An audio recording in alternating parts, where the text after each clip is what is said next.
Hi again, it's Carol from Crinkled Path Journals. I'm rolling up my sleeves and getting ready to jump back in today to my altered memory book.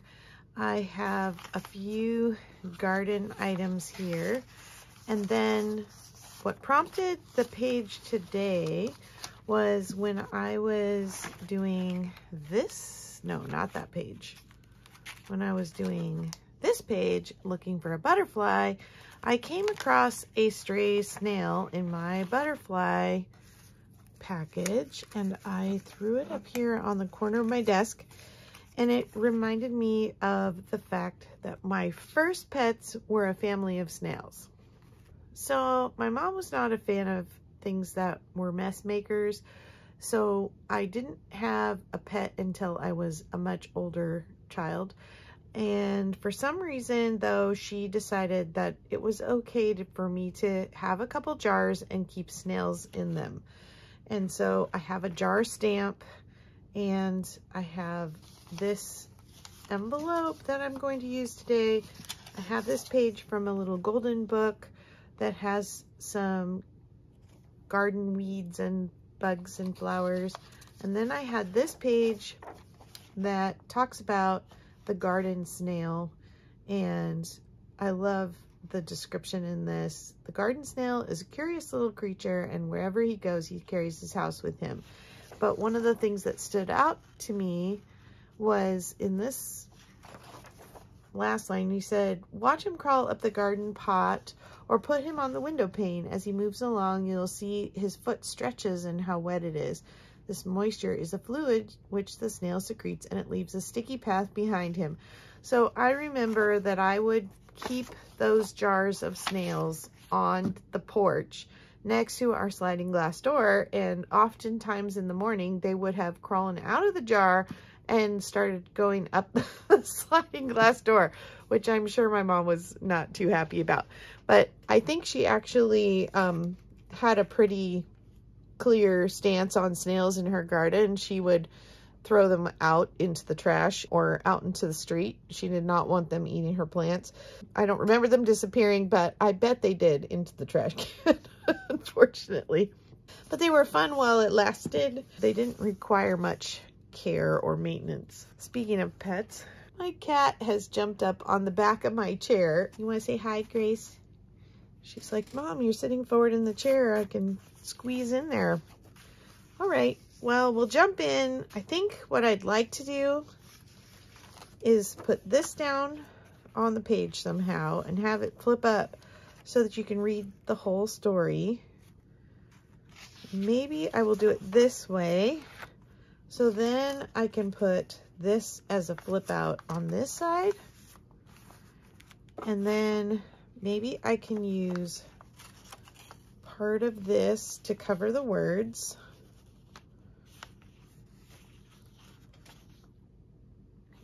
And then I think I'm gonna take the part that would be glued under there and put that inside the window pocket. So that's the plan so far. Let's see if we can make it happen. All right, I guess I have to start with this piece. I guess I don't have to trim that white edge off, or do I want to? I guess it's going to be white underneath anyway. At least it'll look less like it was ripped out of the book, which it was. Okay, get rid of that piece. This is going to go on there like that. This is going to get glued here.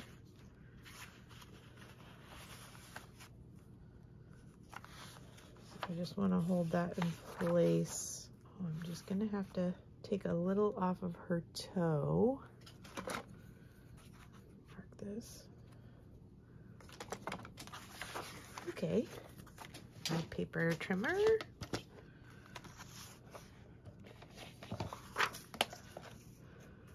So I'd love to hear what your first pets were. Hopefully it was something more exotic than a snail.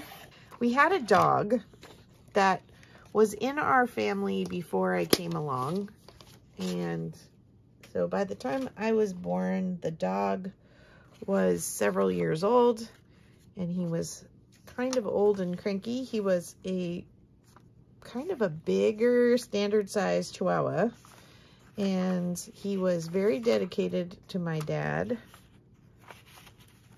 and his name was Skipper.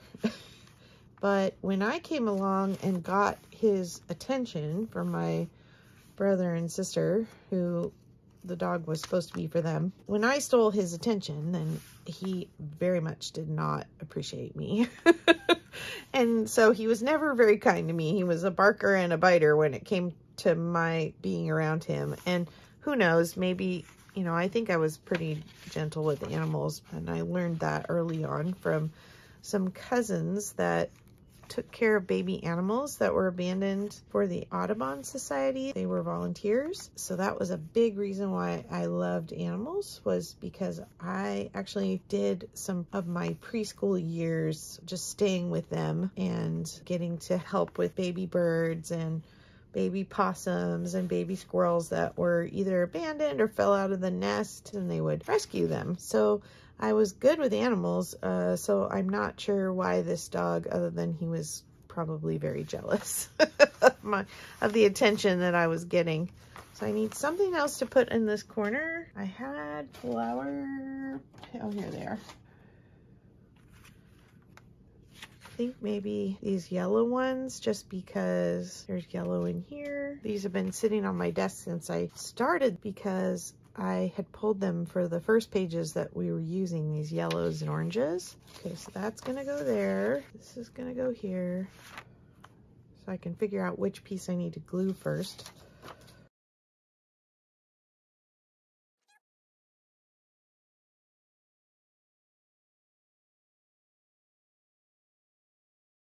I did end up having two other dogs after Skipper passed. One was a little moppy dog that met an unfortunate end on a very busy street near us and broke my heart. And then we ended up bringing home an abandoned dog from a Christmas tree lot that ended up staying for a few years. I got the dogs that I had the longest when my dad was walking downtown where he worked and happened to pass this house, and he was so curious about this house because when you would walk by, there would be like 30 dogs in the window, like standing up on this couch. I just heard this story the other day. I was talking to my mom about how did he find that house, and she's like, literally he was just walking and would see it every day, and finally caught the person who lived there out front. Oh, I didn't get that over enough. So anyway, this curious house with a bunch of dogs inside. He asked her about all the dogs, I guess, and she said, oh yeah, I have a dog rescue, and I have puppies right now that I'm looking for homes for. And he said, well, let me get my daughter and bring her back, and we'll see if we can adopt a puppy.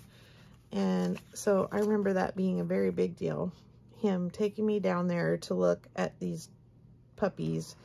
And there was just an innumerable amount of dogs in this house and in the backyard and coming and going from the house, and one big furry cat up on a bookshelf. And then she had the mama dog with all the babies in the bathroom with a baby gate to keep the other dogs away from the puppies.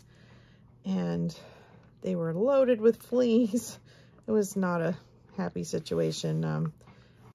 Now looking back, she was probably an animal hoarder or something sad, but she was trying her best to take care of all these animals.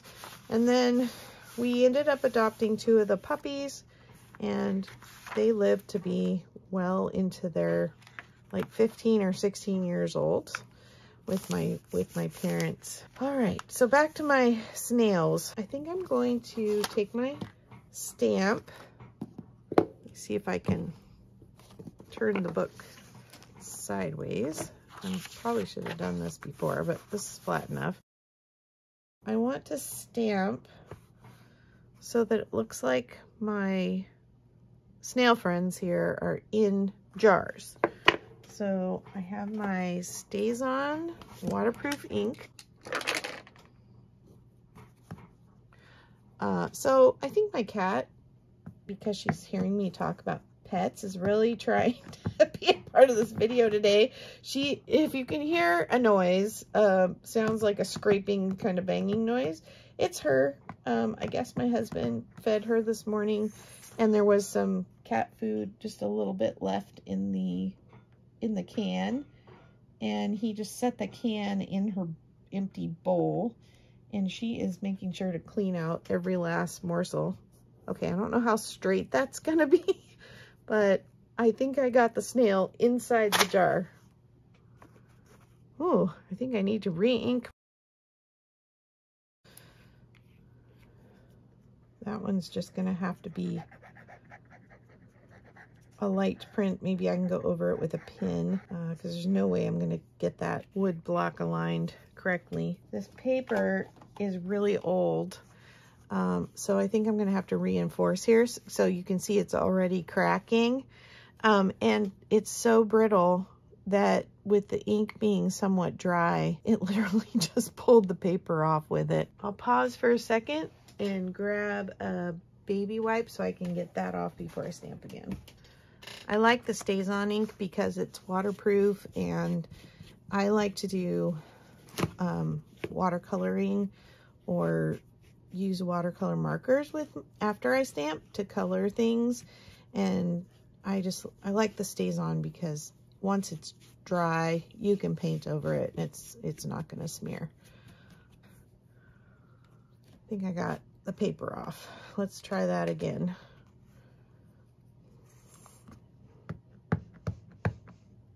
Snail number 2, get your jar. The StazOn dries out really quickly. I think it's alcohol based or something, and so if you leave the lid off of the container, or even if you, oh yeah, that was much better. Even if with the lid on, keeping it in, I have it in my little travel art bag, I have to re-ink it quite often. Okay, let me see if I can find a black pen. Oh, it just fell right out. Hello. And I'm gonna go over this. Oh, Miss Grace is back on my chair. Hi, kitty. You really need attention today. I got my start journaling, doing Bible journaling and doing art in there. Wow, this paper is really brittle. I really like these illustrated faith pens because they also, like the StazOn, once they dry, they are nice and waterproof for painting over. And they come in a couple different nib sizes. And last time I checked, they sold them through Walmart online. And of course you can get it probably from illustratedfaith.com. Okay, well that looks a little better. Would have been easier if I had just checked the ink pad before I started, but you get the idea. Oh, I like that. I think I'm going to give this guy, let's see, like a little stick to climb on.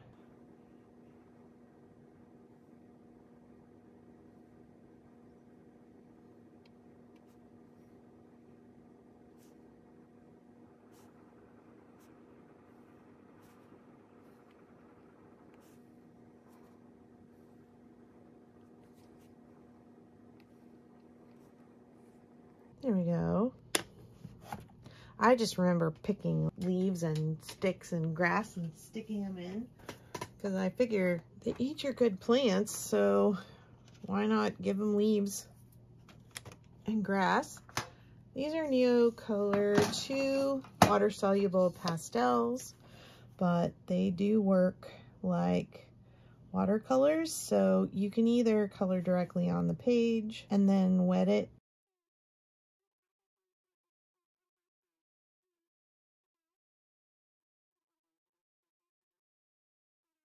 I think it's pretty permanent once it's wet and then it's dry again.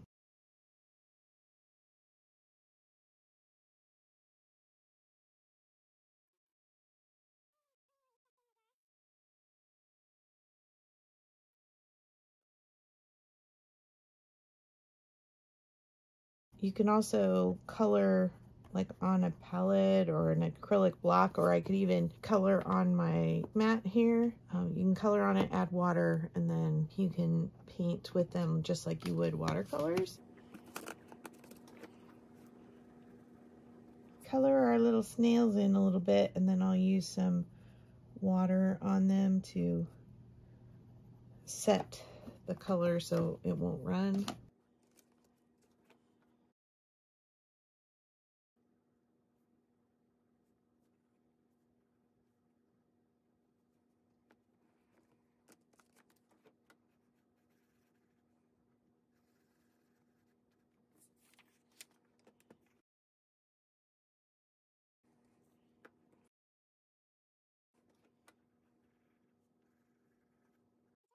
We live in the country and we have slugs, but we don't have snails. Like, I've never seen any snails out here. I don't know why. Let's see, maybe just a little bit of blue here and there on here to give it the appearance of glass.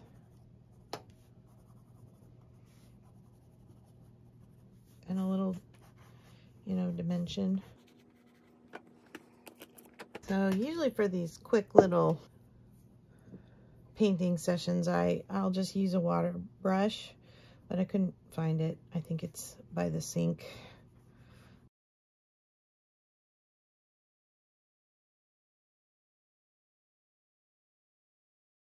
This paper is really brittle, but it's also pretty thick, so I'm not worried about if I use just a little bit of water, I'm not going to soak through the page.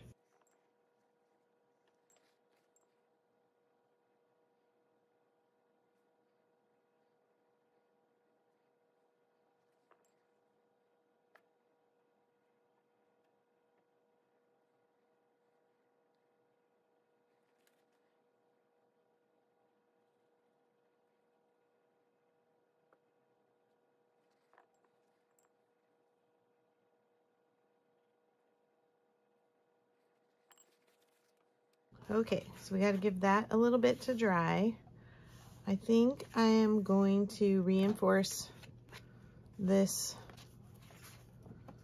edge that's tearing. So grab some washi tape.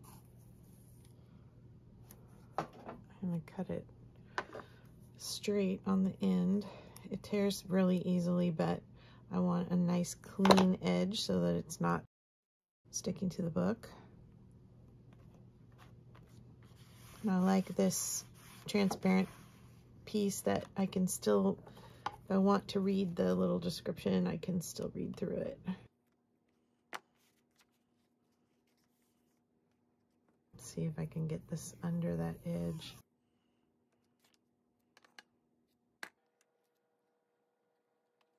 Yeah, it would have been a lot easier before I glued it down.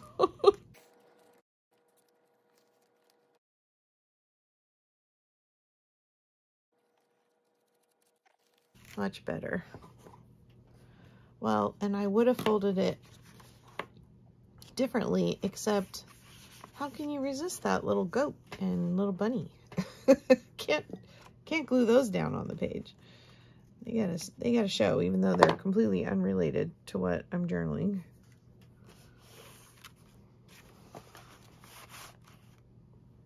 All right, let's clear some of this off so I can turn my page back.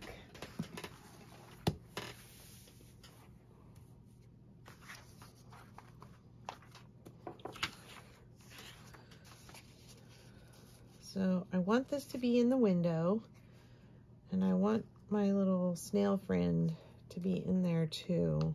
I want him to look like he's like climbing the inside of this. So maybe I have to put him in first.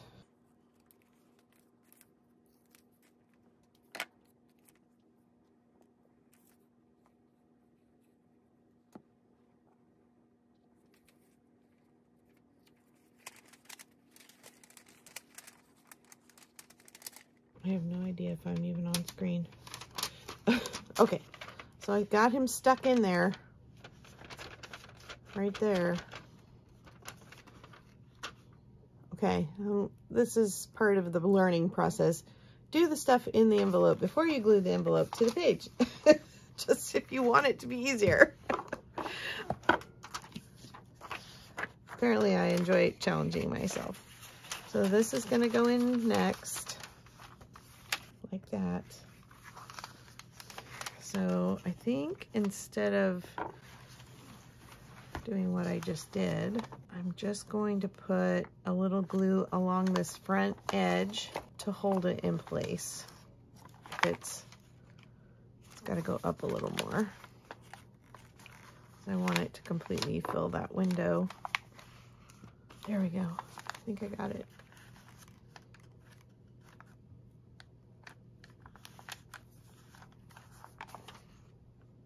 Check and triple check, huh? Okay. Slide some of my glue in there.